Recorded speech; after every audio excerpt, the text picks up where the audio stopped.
Halo semuanya, selamat pagi. Berjumpa lagi di dalam channel YouTube saya. Hari ini saya akan eh, berbagi tentang pesan buku yang terakhir saya baca. Nah, buku ini berjudul Ikigai, Rahasia Hidup Bahagia dan Panjang Umur Orang Jepang. Tentunya rekan-rekan pasti sudah lama ya, sudah sering mendengar buku Ikigai ini. Tapi saya pikir ini bagus juga kalau kita bisa mengulang kembali apa pesan yang ada di dalam buku ini. Oke. Nah, seketika saya membaca buku Ikigai, itu mereka menampilkan mengenai peta buku. Jadi di dalam buku Ikigai ini isinya apa saja. Saya eh, mencoba untuk merumuskan ulang dari apa saja yang saya temukan di dalam buku Ikigai ini. Jadi ada lima topik, yaitu mengenai 10 aturan Ikigai, bagaimana menemukan Ikigai itu, tentang flow, rahasia hidup bahagia dan umur panjang, dan juga olahraga-olahraga untuk kesehatan dan umur panjang. Di dalam YouTube hari ini, saya akan membahas hanya 3 dari 5 ini, jadi tentang Ikigai itu sendiri, tentang flow, dan juga rahasia hidup bahagia dan umur panjang. Sisanya saya sarankan atau saya mengajak rekan-rekan untuk bisa membaca buku Ikigai ini sampai selesai dan coba mempraktekkan di dalam kehidupan sehari-harinya. Oke, tentang Ikigai. Jadi Ikigai ini berasal dari bahasa Jepang ya, dan kalau di Indonesia kan diterjemahkan itu artinya berbahagia dengan tetap menyibukkan diri. Jadi kesibukan-kesibukan yang kita lakukan sehari-hari itu memberikan kebahagiaan kepada diri kita. Nah, tentunya kesibukan apa sih yang dalam konsep Ikigai ini yang memberikan kebahagiaan? Jadi ada 4 diagram ya, yaitu apa yang dunia butuhkan, untuk apa kita dibayar, apa yang kita kuasai, dan apa yang kita sukai. Nah, eh, apa namanya, irisan dari keempat diagram ini itu yang disebut dengan namanya adalah ikigai. Jadi kalau misalnya apa yang kita sukai dan apa yang kita kuasai itu adalah hasrat. Tetapi ketika eh, apa yang kita kuasai dan kita dibayar untuk hal itu, maka itu adalah profesi. Saya pikir ini hal yang eh, straight ya, yang kita sudah tahu gitu. Nah, ikigai ini adalah irisan dari keempat tersebut. Makanya jika kita sehari-hari menyibukkan diri dengan apa yang kita sukai, kemudian kita menguasai hal itu, kita dapat bayaran, dunia membutuhkan, maka itulah ikigai kita. Nah, eh, secara individu, mungkin bagi kita menemukan ikigai itu kalau sudah berusia mungkin lebih cepat ya, lebih mudah. Tetapi kita di dalam hidup dunia ini tidak seperti itu ketika ingin menjalankan ikigai. Contoh ini keadaan di Indonesia ya, di Jakarta.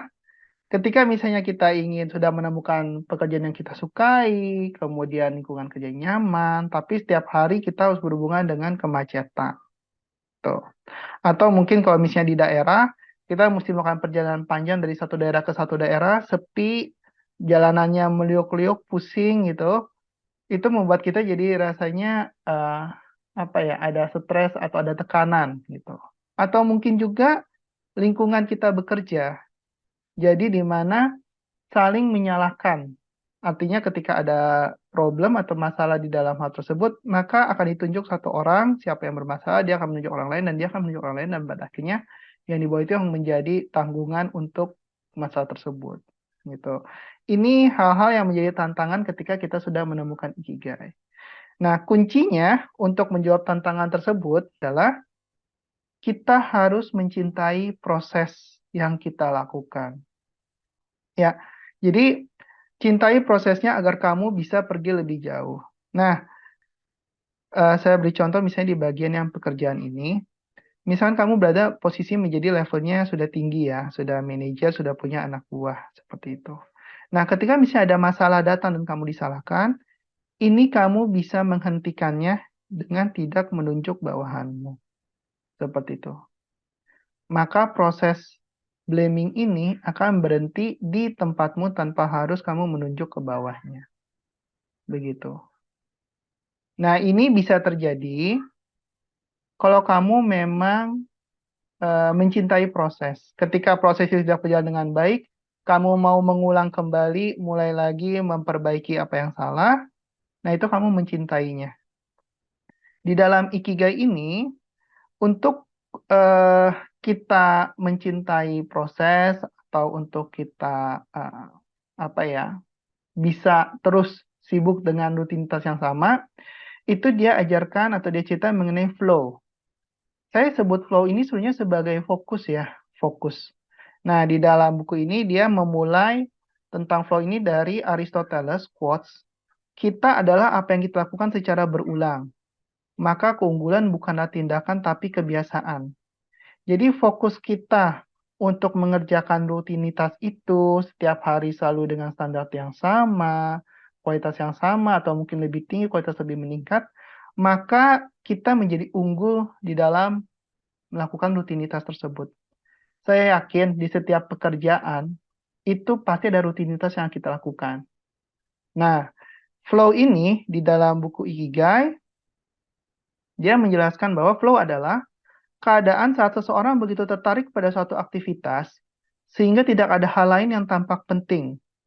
Saat mengalir, ya bahasa Indonesia flow itu kan mengalir ya, kita fokus pada tugas konkret tanpa terdistraksi oleh gangguan. Itu tentang flow. Caranya mencapai flow ini adalah, pertama, ketika kita melakukan rutinitas tersebut, kita harus membuat diri kita bebas dari gangguan. Handphone diletakkan. Bahwa bagi saya tidak mendengarkan musik. Kemudian perut nyaman ya, tidak merasa sakit perut atau apa gitu. Segar, tidak ngantuk juga. Jadi semua gangguan eksternal itu tidak ada. Nah gitu. Jadi termasuk misalnya tekanan atau apa ya, beban dari perkataan orang itu kita lupakan dulu. Jadi sebelum kita mulai, kita bebaskan diri kita dari tekanan-tekanan atau hal-hal eksternal tersebut. Nah, sesudah bebas dari gangguan, maka kita mulai melakukan aktivitas dengan kita tahu apa yang perlu kita lakukan, bagaimana caranya, dan bagaimana menghasilkan yang terbaik dari yang kita lakukan tersebut. Contoh memasak. Jadi memasak semuanya sudah kita ketahui. Oh, pertama kita mesti menyuci misalnya buah-buahan dan sayur-sayuran dan daging-dagingnya. Kita tahu. Caranya nyuci seperti apa, bagaimana tahu.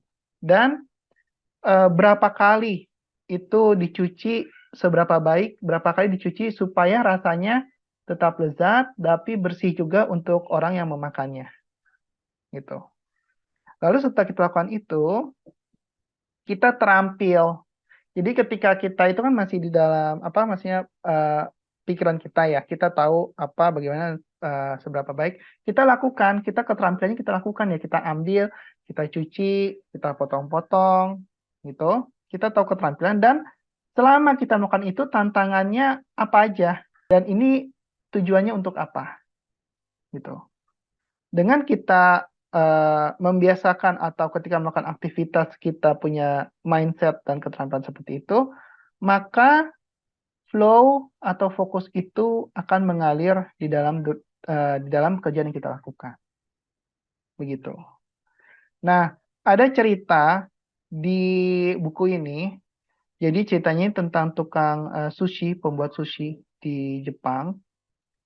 Mereka melakukan fokus ini, flow ini, itu tujuannya sebenarnya bukan untuk mencari hal sifatnya material. Tujuannya mereka melakukan fokus ini adalah supaya lingkungan di mana mereka melakukan kegiatan itu juga mendukung mereka melakukan flow-nya. Begitu. Nah, jadi kenyamanan ketika melakukan flow itu juga hal yang penting juga menurut saya bagi saya ketika melakukan ikigai ini. Seperti itu. Topik berikutnya adalah tentang rahasia umur panjang. Sebenarnya ketika saya membaca ini sebenarnya suatu rangkaian yang berjalan ini ya, lurus ya. Jadi kalau kita melakukan flow, melakukan ikigai, sebenarnya nanti kita juga bisa mendapatkan umur panjang dan kesehatan itu. Jadi yang pertama itu adalah tidak perlu terlalu khawatir, jangan khawatir. Nah, ketika bertemu orang, kita menyapa dan tersenyum kepada orang itu.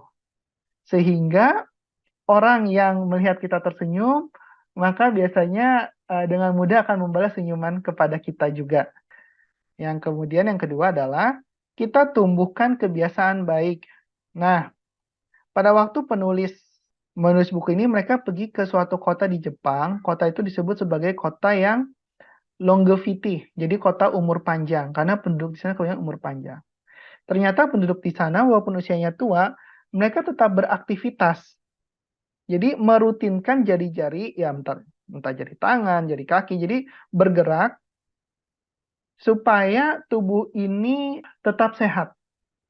Jadi mereka pergi ke ladang, berkebun, kemudian ya pulang lagi, ada yang masak, kemudian ada yang berdoa, ada yang membersihkan jalan, ada yang buka restoran gitu. Pokoknya setiap hari selalu beraktivitas. Sehingga aktivitas di dalam jari ini itu ke otak dan otak kembali lagi ke jari. Jadi aktivitas yang dilakukan ini adalah aktivitas yang baik gitu. Bukan aktivitas yang buruk seperti misalkan menyibukkan diri dengan misalkan minum-minuman, memabuk-mabukan, kemudian merokok atau diam saja nonton TV, enggak seperti itu mereka. Jadi mereka melakukan kebiasaan ini baik di sini mungkin menggerakkan tubuh, kemudian saya menggerakkan tubuh memberikan apa yang dunia butuhkan gitu, memberikan kontribusi kepada sekitarnya. Ya mereka berladang, menjual ladang kan warga sekitar jadi bisa dapat buah-buahan atau sayur-sayuran atau padi-padian yang mereka jual. Kemudian rahasia umur panjangnya itu adalah pelihara persahabatan. Jadi kita kan punya orang yang kita cintai, entah itu suami istri, anak kita, atau orang tua kita, itu kita harus membiasakan berbicara kepada mereka. Berbicara setiap hari lah. Apa saja, mungkin ya nggak perlu sampai setengah jam, 1 jam ya, mungkin 10 sampai 15 menit, tapi berbicara aja gitu. Berbicara ya, bukan chatting ya. Itu dua hal yang berbeda. Di sini dia sebutnya berbicara. Lalu kita hidup pelan-pelan dan tenang dalam menjalani kehidupan. Jadi, lakukan satu hal pada satu waktu. Ini mungkin lebih ke arah saya melihatnya tidak multitasking ya, tapi kita fokus ketika kita melakukan itu, ya kita fokus melakukan hal itu. Gitu. Jadi ketika kita bekerja melakukan ikigai, ya kita fokus bekerja melakukan ikigai. Waktunya istirahat, silakan istirahat. Apakah makan, makan saja, tidak melihat atau tidak sebaik melihat handphone. Ketika selesai makan, mau lihat handphone, ya silahkan akan melihat handphonenya, bermain handphone. Seperti itu. Tapi tidak multitasking. Nah, ini adalah rahasia umur panjang masyarakat Ogimi yang ada di Jepang. Begitu. Nah, itulah sharing dari saya tentang buku Ikigai ini. Mudah-mudahan sharing ini bermanfaat dan bisa dipraktikkan untuk kebaikan kita semua. Terima kasih. Salam.